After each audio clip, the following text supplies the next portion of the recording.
मुसलमानों पर जो कहर टूटा है वो किसी से छुपा नहीं है। ये लोग सिर्फ अपने मजहबी पहचान की वजह से निशाने पर हैं।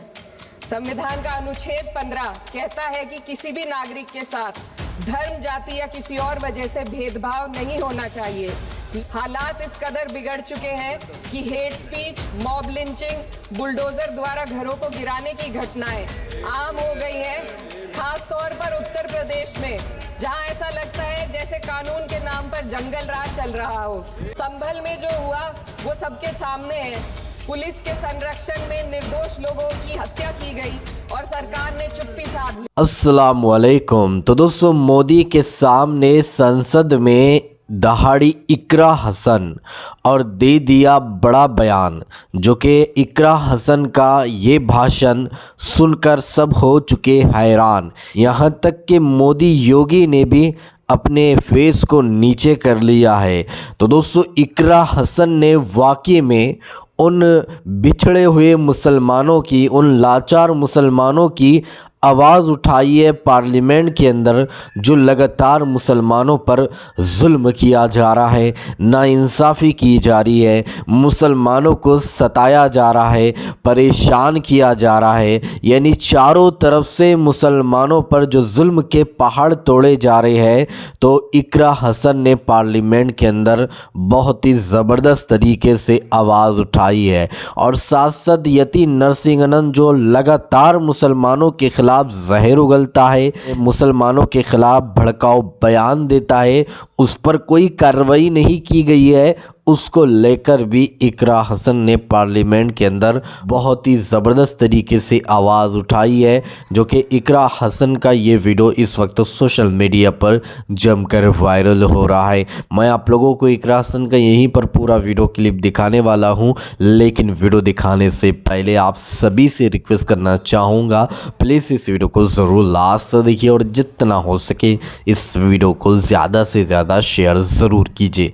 तो आइए सबसे पहले इकरा हसन का ये पार्लियामेंट में धमाकेदार भाषण सुनिए, फिर आगे हम आकर आपसे बात करते हैं। डॉक्टर BR अम्बेडकर के कथन से अपनी बात रखना चाहती हूँ। उन्होंने कहा था, मुझे अपने भारतवर्ष पर फक्र है कि जिसके पास ऐसा संविधान है जो लोकतंत्र, समाजवाद और सेक्युलरिज्म को संजोता है। लेकिन आज ऐसा लगता है जैसे संविधान की किताब तो है, पर इसे चलाने वालों का ईमान गुम हो गया है। आज हिंदुस्तान में हर वर्ग को किसी न किसी चुनौती का सामना करना पड़ रहा है, मगर अल्पसंख्यक, खासतौर पर मुसलमानों पर जो कहर टूटा है वो किसी से छुपा नहीं है। ये लोग सिर्फ अपने मजहबी पहचान की वजह से निशाने पर हैं।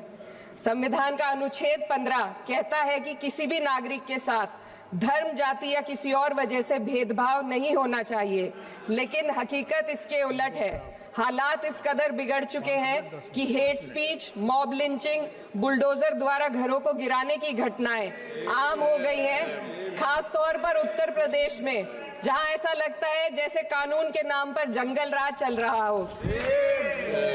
संभल में जो हुआ वो सबके सामने है।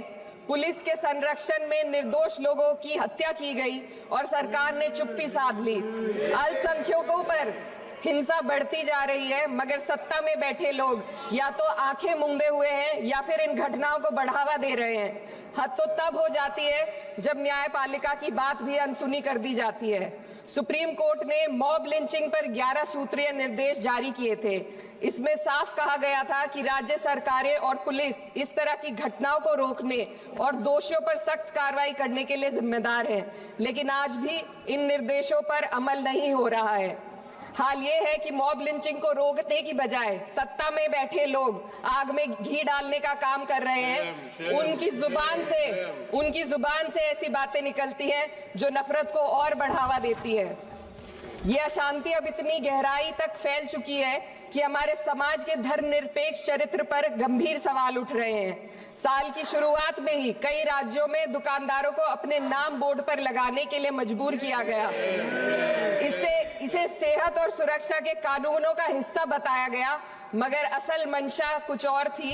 ये कदम खास तौर पर मुसलमान दुकानदारों को निशाना बनाकर उठाया गया ताकि उनकी रोजी रोटी पर चोट की जाए। पिछले हफ्ते मुरादाबाद में एक मुस्लिम डॉक्टर को हिंदू बहुल्य मोहल्ले में घर खरीदने पर विरोध झेलना पड़ा। वजह बताई गई कि इससे मोहल्ले की सामाजिक शांति बिगड़ जाएगी। अब आप ही बताइए, क्या ये वजह सही है, जायज है? असल में ये छोटी बड़ी घटना इस बात का सबूत है कि सांप्रदायिकता को बढ़ावा देने वाले बयान और नीतियां हमारे समाज को अंदर से खोखला कर रही है। उत्तर प्रदेश में यति नरसिंहानंद ने बेहद घटिया बयान दिया, लेकिन सरकार इन बयानों पर कोई कार्रवाई नहीं कर रही। हेट स्पीच न केवल जनमानस के विचारों को प्रदूषित करती है, बल्कि इससे अब संवैधानिक पदों पर बैठे लोगों को भी प्रभावित कर दिया है। अभी हाल ही में माननीय उच्च न्यायालय इलाहाबाद के माननीय न्यायाधीश ने ऐसे बयान दिए जिसका संज्ञान खुद सुप्रीम कोर्ट को लेना पड़ा।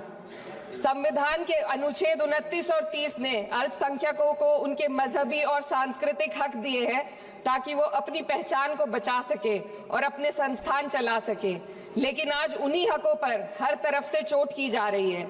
वक्फ जैसे बिल लाकर उनके धार्मिक अधिकारों को छीनने की कोशिश की जा रही है। आज अल्पसंख्यक समुदाय को संविधान द्वारा दिए गए अपने बुनियादी अधिकार पाने के लिए लंबी लड़ाई लड़नी पड़ रही है। ऐसे कई मामले अदालत ने न्याय देकर संविधान की रक्षा की है, लेकिन अदालती प्रक्रिया में जो समय लगता है उसकी वजह से देश के सामाजिक ताने बाने को भारी नुकसान उठाना पड़ता है। मिसाल के तौर पर इलाहाबाद हाई कोर्ट ने 2004 के मदरसा एक्ट को रद्द कर दिया था, जिससे मदरसों के संचालन पर सवाल उठे। हालांकि सुप्रीम कोर्ट ने बाद में इस फैसले को पलट दिया और एक्ट को वैध करार दिया, लेकिन इस प्रक्रिया में जो समय लगा उसने अल्पसंख्यकों को बेचैनी और संघर्ष के दौर में डाला है। इसी कड़ी में प्लेसेस ऑफ वर्शिप एक्ट 91 भी आता है और कई अन्य अधिकार, उन्हें भी इसी तरह अदालती लड़ाइयों में उलझाया जा रहा है। ये स्थिति न केवल अल्पसंख्यकों के अधिकारों की राह में रुकावट है, बल्कि justice delayed is justice denied जैसी कहावत को सिद्ध करती है। मैं इस सदन से दुनिया भर के अल्पसंख्यकों की आवाज उठाना चाहती हूँ, खास तौर पर हमारे पड़ोसी देश बांग्लादेश में अल्पसंख्यकों के साथ जो हो रहा है वे दिल को गहरे तक चोट पहुंचाने वाला है। उनकी जान माल की हत्या की जा रही है। बांग्लादेश हो या हिंदुस्तान हो या कोई और देश, अल्पसंख्यकों की सुरक्षा, इज्जत और अधिकारों की हिफाजत हर सरकार की सबसे पहली जिम्मेदारी होनी चाहिए। मैं इस सदन से अपने देश के अल्पसंख्यकों के साथ बांग्लादेश के पीड़ित अल्पसंख्यकों की आवाज को एक साथ उठाना चाहती हूँ। ये वक्त की पुकार है कि हम सब मिलकर ये सुनिश्चित करें कि किसी भी इंसान को उसकी पहचान या मजहब के कारण डर कर जीने पर मजबूर ना होना पड़े। जहाँ हक छीने जाते हैं वहाँ अमन खो जाता है। ये बात हर सरकार को समझनी चाहिए। अगर हम सच में अपने संविधान का सम्मान करना चाहते हैं तो हमें नफरत और भेदभाव को खत्म करना होगा। हमें ये दिखाना होगा कि ये मुल्क हर वर्ग, हर जाति, हर धर्म और हर समुदाय का है, और जब तक ऐसा नहीं होगा तब तक संविधान की आत्मा सिसकती रहेगी। सर, अपनी बात को खत्म करते हुए मैं एक शेर अर्ज करना चाहती हूँ। ये दाग दाग उजाला, ये शब गजीदा शहर, वो इंतजार था जिसका ये वो शहर तो नहीं। लेकिन अगर इस सदन में बैठे हम सभी सदस्य ये ठान ले कि हमें संविधान के मूल्यों को लागू करना है और उसे लागू करने का प्रयास करें, तो वह सुबह जरूर आएगी जिसके लिए लाखों भारतवासियों ने अपने जानों की कुर्बानी दी थी। तो जी हाँ दोस्तों, आप लोगों ने इकरा हसन का ये पूरा वीडियो क्लिप देखी है और सारी बातें आप लोगों ने सुनी है। किस तरह से मोदी योगी के सामने इकरा हसन ने बीजेपी वालों की पोल खोली है और किस तरह से बताया है कि संभल में किस तरह से हिंसा भड़काई गई है। यहाँ तक कि यूपी पुलिस भी उसके अंदर शामिल थी।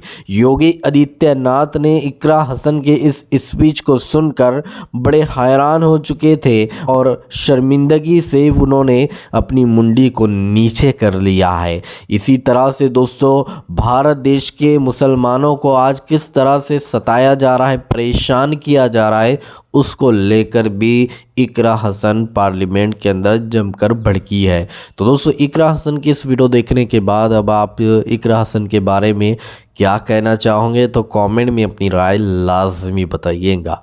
तो चलिए दोस्तों, इसी तरह की इन्फॉर्मेशन लेकर आपकी खिदमत में एक बार फिर से हाजिर होंगे। जब तक अपना ख्याल रखिए और अपने इस भाई को अपनी दुआओं में याद रखिए। अल्लाह हाफिज़।